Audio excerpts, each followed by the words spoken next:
Assalamualaikum warahmatullahi wabarakatuh. Perkenalkan, nama saya Tiara Indatul Faiza Akbar, mahasiswi Teknik Pengendalian Pencemaran Lingkungan kelas 1C dengan NIM 2002070057. Di sini saya akan menjelaskan beberapa materi pada matkul biomonitoring. Materi yang pertama akan kita bahas adalah jenis-jenis biomonitoring. Pengertian biomonitoring. Biomonitoring adalah metode pemantauan kualitas air dengan menggunakan indikator biologis atau bioindikator. Bioindikator adalah kelompok atau komunitas organisme yang keberadaannya di alam berhubungan dengan kondisi lingkungan. Apabila terjadi perubahan kualitas air, maka akan berpengaruh terhadap keberadaan dan perilaku organisme tersebut, sehingga dapat digunakan sebagai petunjuk kualitas lingkungan. Biomonitoring juga dapat digunakan untuk memprediksi bahkan mengetahui dampak yang lebih luas dari pencemaran air, udara, dan tanah, sehingga menjadi landasan dalam pengembangan dan pengelolaan lingkungan. Jenis-jenis biomonitoring ada dua. Yang pertama, bioassessment study dan toxicity bioassays. Bioassessment study adalah berperan dalam respirasi dengan memungkinkan ahli biologi untuk mengidentifikasi sistem akuatik. Bioassessment study ini mengkaji kehidupan suatu komunitas, termasuk fungsi dan struktur komunitas. Berikut tingkat kedudukannya. Yang pertama ada bioma. Bioma adalah wilayah yang memiliki sifat geografis atau iklim yang sama yang meliputi komunitas tumbuhan, hewan, organisme tanah, bakteri, dan virus. Kemudian yang kedua adalah ekosistem. Ekosistem merupakan suatu sistem ekologi yang terbentuk oleh hubungan timbal balik yang tak terpisahkan antara makhluk hidup dengan lingkungannya. Kemudian yang ketiga ada komunitas. Komunitas merupakan sebuah kelompok sosial dari beberapa organisme yang berbagai lingkungan, umumnya memiliki ketertarikan dan habitat yang sama. Kemudian ada populasi. Populasi merupakan sekumpulan individu dengan ciri-ciri yang sama yang hidup di tempat yang sama dan memiliki kemampuan bereproduksi yang sama. Kemudian ada organisme. Organisme merupakan setiap entitas individual yang mewujudkan sifat-sifat kehidupan. Kemudian ada sistem organ. Sistem organ merupakan sekumpulan organ yang bekerja sama untuk melakukan fungsi-fungsi yang lebih kompleks. Kemudian ada organ. Organ merupakan kumpulan jaringan yang memiliki satu fungsi atau lebih. Selanjutnya ada jaringan. Jaringan merupakan kumpulan sel yang memiliki suatu bentuk dan struktur yang sama dengan fungsi yang berbeda. Selanjutnya ada sel. Sel merupakan unit struktural terkecil yang hidup. Kemudian ada molekul. Molekul merupakan gugusan yang secara elektris netral yang tersusun dari dua atau lebih atom yang saling berkaitan dengan ikatan kimia. Kemudian yang terakhir ada atom. Bioassessment study. Menurut Ziglio et al. 2006, bioassessment mengacu pada proses mengevaluasi integritas ekologi, baik lingkungan darat maupun akuatik, dengan mengukur karakteristik organisme atau kumpulan organisme yang menghuni lingkungan tersebut. Untuk lingkungan akuatik, bioassessment mengacu pada penilaian integritas ekologi dari badan air dengan mengukur atribut kumpulan organisme yang menghuni perairan. Dalam hubungannya, dalam pengukuran biologis, bioassessment lingkungan akuatik biasanya termasuk pengukuran dan habitat zona ripaan. Kumpulan umum organisme air yang digunakan untuk bioassessment yaitu ikan, makroinvertebrata, dan alga. Namun, karakteristik populasi sebagai spesies tunggal atau sentinel juga digunakan sebagai indikator dari integritas ekologi. Toxicity bioassays adalah melakukan kegiatan pengujian di laboratorium dan menganalisis dampak polutan terhadap bentuk-bentuk kehidupan, tumbuhan, dan hewan. Tujuan pengujian toksitas adalah untuk menentukan apakah suatu senyawa atau senter air memiliki potensi untuk menjadi racun bagi organisme biologis dan jika demikian, sejauh mana dampak toksitas dapat dievaluasi di seluruh organisme atau menggunakan molekul atau sel setelah polutan terduga memiliki pengaruh terduga memberi pengaruh telah diidentifikasi. Pendekatan pemodelan dapat digunakan untuk memprediksi toksitasnya berdasarkan sifat fisika, kimia, senyawa, dan kemungkinan keberadaannya dan perjalanan di lingkungan. Avertebrata air terdiri dari plankton, nekton, neuston, perifiton, dan benton. Pengertian avertebrata. Avertebrata merupakan hewan yang tidak mempunyai tulang punggung atau ruas-ruas tulang belakang, atau juga tulang-tulang lain di dalam tubuhnya. Beberapa jenisnya memiliki badan yang lunak dan ada yang mempunyai kulit keras melindungi badan. Contoh dari avertebrata bisa dilihat dari gambar di kanan atas, seperti ubur-ubur, bintang laut, kerang, keong, siput, udang, maupun laba-laba. Ciri-ciri avertebrata air. Yang pertama adalah rangka tubuh terletak di luar, kemudian sel multiseluler, kemudian ada susunan saraf di bawah saluran pencernaan. Yang keempat adalah simetri tubuh radial dan bilateral. Selanjutnya ada sistem ekskresi masih sederhana, dan yang terakhir adalah sistem sirkulasi avertebrata khusus. Klasifikasi hewan avertebrata atau invertebrata. Berikut terdapat beberapa klasifikasi hewan avertebrata atau invertebrata terdiri atas. Yang pertama adalah klasifikasi invertebrata filum Porifera. Porifera yaitu hewan yang memiliki pori-pori. Di dalam kehidupan, porifera belum memiliki nilai ekonomi yang tinggi. Pada beberapa negara maju, misalnya Amerika, porifera dimanfaatkan untuk memproduksi spons. Spons tersebut dimanfaatkan sebagai alat penggosok tubuh pada waktu mandi dan alat untuk membersihkan kaca. Ciri-ciri porifera yang pertama adalah tubuh terdiri atas banyak sel. Kemudian, bentuk tubuhnya seperti tabung atau jambangan yang berpori-pori dan di dalamnya terdapat rongga tubuh.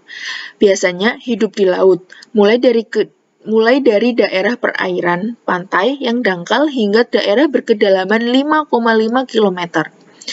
Tubuhnya melekat pada suatu dasar dan tidak dapat berpindah tempat atau sesil. Struktur tubuhnya memiliki dua lapisan atau dipliblastik, yaitu lapisan luar dan lapisan dalam. Makanan porifera berupa plankton atau bahan-bahan organik yang masuk bersama aliran air melewati pori-pori. Tidak memiliki saluran pencernaan makanan. Sistem pencernaannya berlangsung secara intraseluler. Contoh dari porifera yang pertama adalah sikon, kemudian Clatarina, Euspongia, dan Spongia. Selanjutnya, klasifikasi invertebrata filum Coelenterata. Coelenterata adalah hewan yang berongga. Kebanyakan hewan Coelenterata menguntungkan manusia, misalnya ubur-ubur atau Aurelia. Aurelia dapat dimanfaatkan sebagai tepung ubur-ubur dan untuk bahan kosmetik. Beberapa jenis hewan tertentu, kerangka tubuhnya dapat dimanfaatkan untuk hiasan. Misalnya, karang merah. Beberapa kerangka tubuh Coelenterata dapat membentuk karang pantai yang dapat melindungi pantai dari ombak sehingga dapat mencegah terjadinya erosi di pantai.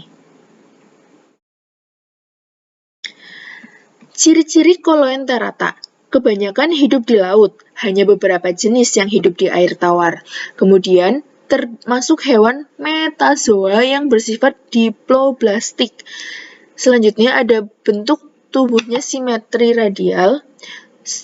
Selanjutnya tidak memiliki anus sehingga sisa makanan dikeluarkan dari mulut dengan cara dimuntahkan.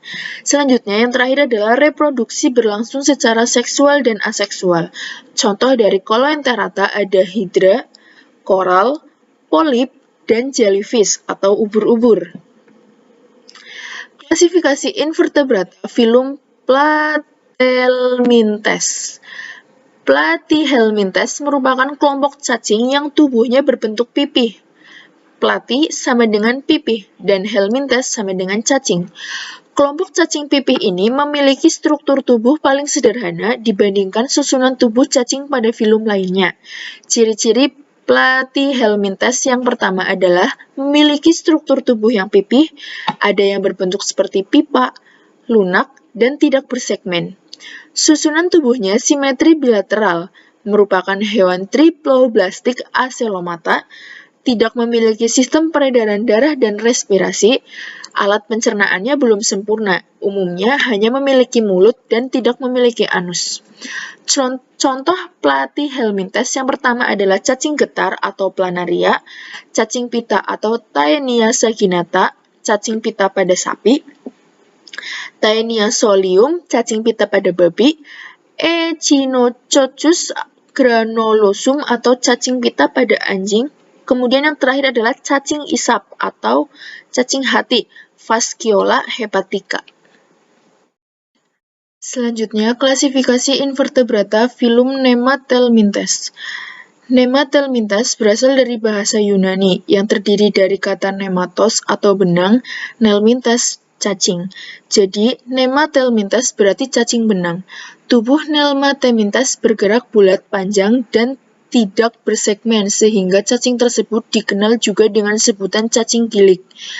Nemathelminthes ada juga yang hidup secara bebas dan ada yang hidup sebagai parasit. Ciri-ciri Nemathelminthes merupakan hewan triploblastik yang memiliki xilem semu sehingga anggotanya dikenal sebagai hewan triploblastik pseudocelomata. Memiliki bentuk tubuh simetri bilateral, dinding tubuhnya terdiri atas 3 lapisan yaitu exoderm, mesoderm, dan endoderm. Semua anggotanya bereproduksi secara seksual. Cacing betina pada umumnya berukuran lebih besar dibandingkan cacing jantan. Tubuhnya tertutup dengan lapisan kutikula. Contoh dari Nemathelminthes adalah cacing perut atau Ascaris lumbridicoides, kemudian ada cacing kremi atau Oxyuris vermicularis, kemudian ada cacing tambang atau Ancylostomata duodenale, kemudian ada cacing filaria atau Wuchereria bancrofti. Selanjutnya ada dari filum Annelida. Kata Annelida berasal dari bahasa Yunani, yaitu annulus yang berarti gelang atau segmen. Jadi, Annelida terdapat diartikan sebagai cacing yang tubuhnya bersegmen-segmen menyerupai cacing, cincin, atau gelang. Filum ini ditemukan di sebagian besar lingkungan basah, seperti air tawar dan air laut. Panjang anggotanya mulai dari bawah 1 mm sampai 3 meter. Ciri-ciri Annelida yang pertama adalah hewan triploblastik celomata. Pernafasannya biasa dilakukan oleh seluruh permukaan tubuhnya. Ada yang bersifat hermafrodit dan ada yang monokiokus, memiliki alat gerak berupa rambut atau seta yang terdapat di permukaan kulit, kebanyakan ditemukan di daerah tanah gembur dan tumpukan sawah tumbuh-tumbuhan. Contoh dari Annelida adalah cacing tanah atau Lumbricus terrestris, cacing wawo, cacing palolo, lintah atau Hirudo medicinalis, dan pacet atau Haemodipsa. Selanjutnya ada filum dari moluska. Moluska berasal dari bahasa Latin, yaitu molus berarti jinak, jadi moluska berarti hewan yang bertubuh lunak. Moluska dapat digunakan sebagai bahan makanan dan sumber protein hewan, misalnya kerang, cumi-cumi, beberapa siput air, dan bekicot. Moluska juga dapat digunakan sebagai penghasil mutiara, yaitu tiram mutiara. Moluska merupakan hewan triploblastik celomata yang bertubuh lunak. Moluska merupakan filum terbesar kedua dalam kerajaan binatang setelah filum Arthropoda. Ciri-ciri dari moluska adalah hewan triploblastik, tubuhnya lunak, simetris bilateral, dan tidak berruas-ruas. Bersifat kosmopolit, artinya dapat dijumpai di berbagai tempat, yaitu darat, air tawar, laut, daerah panas, sampai daerah dingin. Moluska sudah memiliki sistem pencernaan, sistem peredaran darah, sistem ekskresi, sistem saraf, sistem reproduksi, dan sistem otot. Contoh dari moluska adalah kerang, gurita, cumi-cumi, sotong, siput darat, siput laut, dan chiton. Contoh gambar dari moluska ada di kanan atas. Selanjutnya, ada dari filum Echinodermata. Echinodermata berasal dari kata Yunani yang berasal dari kata echinos atau duri dan dermal yaitu kulit. Jadi, Echinodermata berarti hewan yang memiliki kulit berduri. Pada umumnya, Echinodermata tidak memiliki nilai ekonomi, namun beberapa jenis diantaranya dapat dimanfaatkan sebagai makanan, misalnya kerupuk teripang. Selain itu, beberapa kerangka tubuh jenis Echinodermata lainnya dapat dimanfaatkan sebagai hiasan, misalnya kerangka bintang laut. Ciri-ciri Echinodermata. Echinodermata termasuk hewan triploblastik selomata. Semua anggota hewan ini hidup di laut. Bentuk tubuh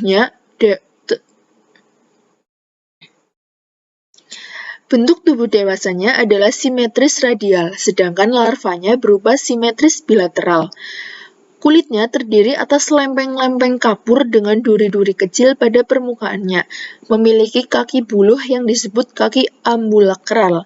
Contoh dari Echinodermata ada bintang laut atau asteroidea, landak laut atau Echinoidea, bintang ular atau Ophiuroidea, lili laut atau Crinoidea, dan teripang atau Holoturoidea. Selanjutnya ada filum dari Arthropoda. Arthropoda berasal dari kata arthos atau sendi dan podos atau kaki. Jadi, Arthropoda adalah hewan yang memiliki kaki yang bersendi atau berruas-ruas. Arthropoda merupakan filum terbesar dari kingdom animal karena filum ini memiliki jumlah spesies yang lebih banyak daripada filum lainnya. Arthropoda atau kelas Crustacea dapat digunakan sebagai bahan makanan yang mengandung protein, misalnya udang dan kepiting. Lebah madu dapat menghasilkan madu yang berfungsi sebagai penambah tenaga maupun mengobati suatu penyakit. Ciri-ciri dari Arthropoda adalah merupakan hewan triploblastik selomata, reproduksi secara seksual, tetapi ada juga beberapa hewan yang melakukan partenogenesis. Yang dimaksud partenogenesis adalah bentuk reproduksi aseksual di mana betina memproduksi sel telur yang berkembang tanpa harus melalui fertilisasi. Tubuhnya terdiri atas kepala, dada, dan abdomen, merupakan hewan bilateral simetris. Arthropoda memiliki sistem pencernaan yang sempurna. Mulut sudah dilengkapi dengan rahang serta memiliki anus. Contoh Arthropoda ada kepiting, ketam, dan udang. Klasifikasi hewan avertebrata ada 6. Yang pertama, kelas Chondrichthyes, yaitu hewan bertulang rawan, contohnya hiu dan pari. Kemudian ada kelas Osteichthyes, yaitu ikan bertulang sejati, contohnya ikan mola dan kuda laut. Kemudian ada Agnatha, yaitu hewan yang tidak memiliki rahang, contohnya Lactera. Kemudian ada kelas reptil, kelas Aves, dan kelas Mamalia. Materi berikutnya yang akan dibahas adalah perikanan berdasarkan sifat-sifat hidupnya. Yang pertama ada plankton. Plankton adalah salah satu organisme hanyut apapun yang hidup dalam zona pelagik atau bagian atas, samudra, laut, dan badan air tawar. Bagi kebanyakan makhluk laut, plankton adalah makanan utama mereka. Plankton terdiri dari sisa-sisa hewan dan tumbuhan laut. Kemudian ada nekton. Nekton adalah kelompok organisme yang tinggal di dalam kolam air, baik di perairan tawar maupun laut. Secara umum, nekton adalah organisme yang dapat bergerak secara bebas. Selanjutnya ada neuston. Neuston merupakan organisme yang hidup di lapisan permukaan tipis yang ada di antar muka air dan udara dari suatu badan air sebagai habitatnya. Kemudian ada perifiton. Perifiton adalah kumpulan jasad renik hewan maupun tumbuh-tumbuhan yang hidup menetap di sekitar epifiton dalam perairan tawar. Sebagian besar perifiton berupa amoeba, cacing rotaroria, dan udang renik. Jasad renik tersebut melekat pada permukaan yang terendam di dalam air. Kemudian yang terakhir ada bentos. Bentos merupakan hewan dan tumbuh-tumbuhan yang hidup di atas atau di bawah dasar laut pada wilayah yang disebut zona bentik atau bentic zone, merupakan dasar daerah tepian. Contoh plankton, nekton, neuston, perifiton, dan bentos bisa dilihat.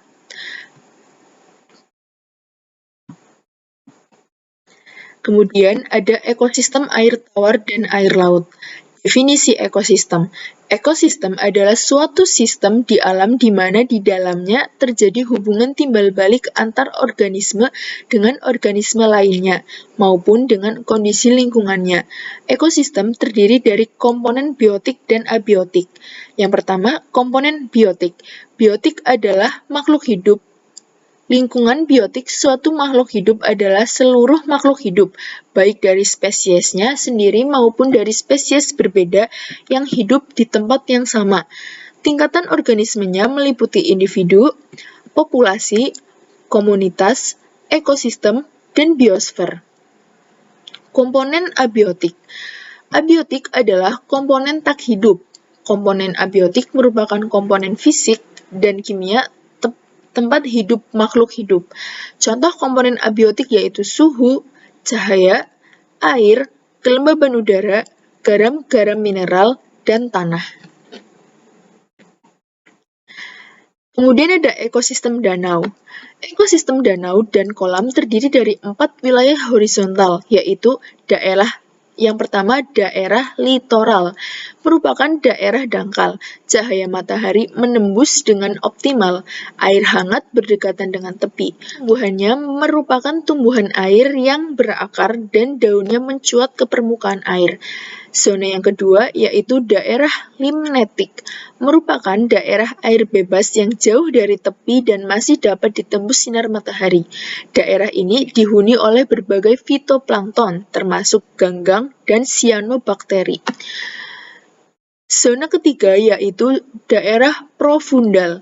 Daerah profundal merupakan daerah yang dalam, yaitu daerah afotik danau. Mikroba dan organisme lain menggunakan oksigen untuk respirasi seluler setelah mendekomposisi detritus yang jatuh dari daerah limnatik. Daerah ini dihuni oleh mikroba dan cacing. Yang terakhir adalah daerah bentik. Daerah bentik yaitu daerah dasar danau tempat terdapatnya bentos dan sisa-sisa organisme yang mati. Total air yang ada di dunia. Total air terbagi menjadi 2 bagian, yaitu air laut dan air tawar. Presentase air laut sekitar 97,61%, sedangkan presentase air tawar yaitu sekitar 2,39%. Air laut terbagi menjadi 3, yaitu air tawar sebanyak 79%, air tanah sebanyak 20%, dan air permukaan sebanyak 1%. Air permukaan dibagi lagi menjadi beberapa bagian, yaitu air danau sebanyak 52%, air sungai sebanyak 1%, uap air sebanyak 8%, kelembaban tanah sebanyak 38%, dan air dalam makhluk hidup sebanyak 1%. Blue green water untuk lingkungan. Green water adalah bagian dari air yang sesaat setelah permukaan bumi akan menguap dan kembali naik ke angkasa menjadi bagian dinamis dari daur hidrologi. Jumlahnya dapat mencapai 65% dari seluruh ketersediaan air.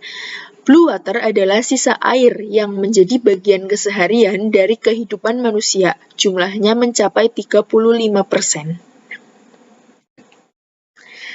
Kemudian ada ekosistem air laut. Ekosistem air laut dibedakan menjadi 4 bagian, yaitu estuaria atau muara. Estuaria mempunyai air yang dangkal sehingga dapat tertembus cahaya matahari dan tempat bersatunya sungai dengan laut. Kemudian ada zona interdial atau pantai.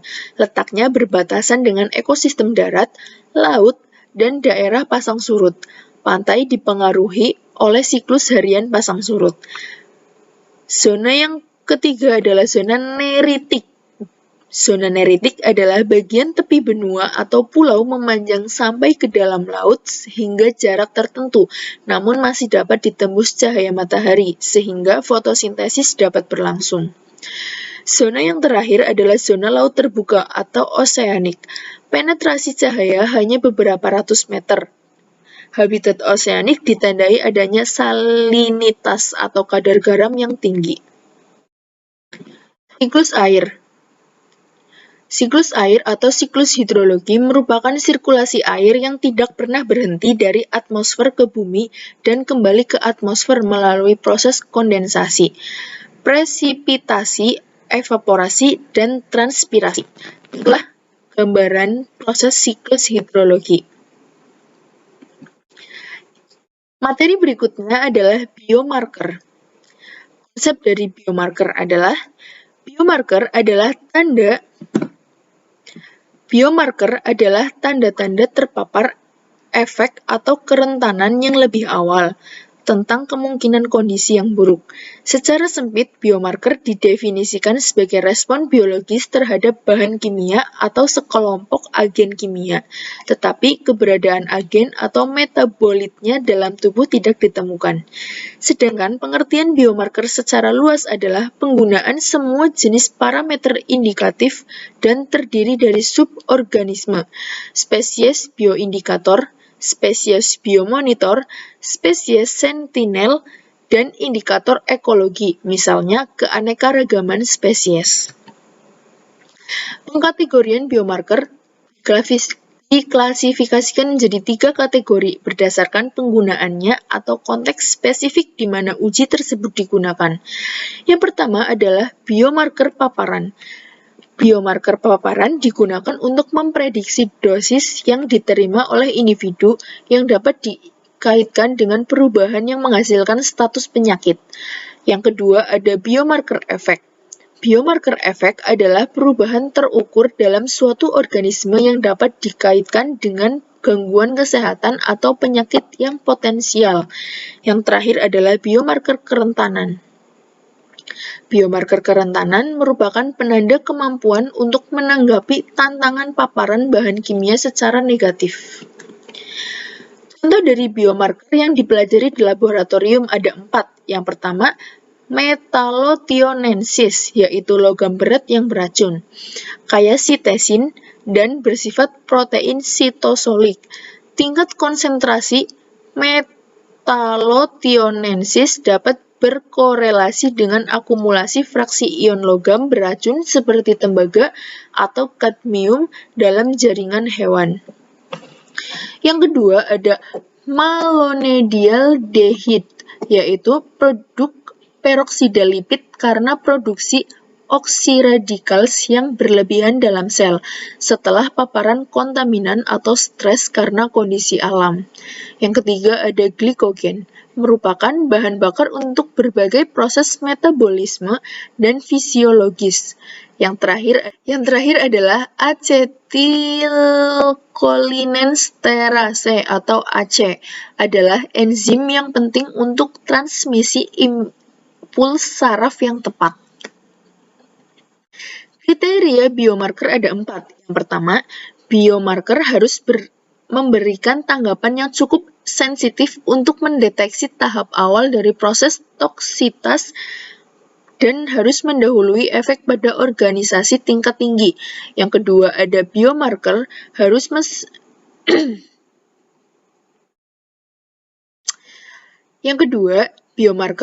spesifik untuk kontaminan tertentu atau untuk kelas kontamina tertentu. Biomarker yang ketiga yaitu biomarker harus merespon dengan cara bersifat tergantung pada level konsentrasi yang dapat mengubah tingkat kontaminan lingkungan. Yang terakhir adalah identifikasi variabilitas non-toksikologikal yang diidentifikasi dalam variasi tertentu terkait dengan faktor-faktor biotik. Matrik biologi.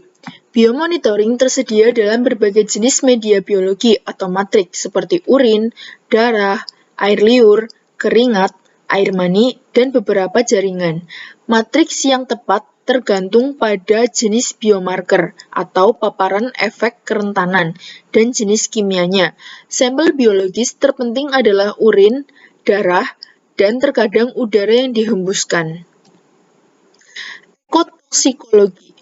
Ekotoksikologi adalah disiplin yang relatif baru dan pertama kali didefinisikan oleh René Trouhaut pada 1969. Konsep ini mencoba menggabungkan dua istilah yang berbeda, yaitu ekologi dan toksikologi. Dalam toksikologi, organisme menetapkan natas penyelidikan. Ekotoksikologi bertujuan untuk menilai dampak bahan kimia tidak hanya pada individu, tetapi juga pada populasi dan seluruh ekosistem. Terima kasih. Berikut adalah materi yang sudah dipaparkan. Kurang lebihnya mohon maaf. Wassalamualaikum warahmatullahi wabarakatuh.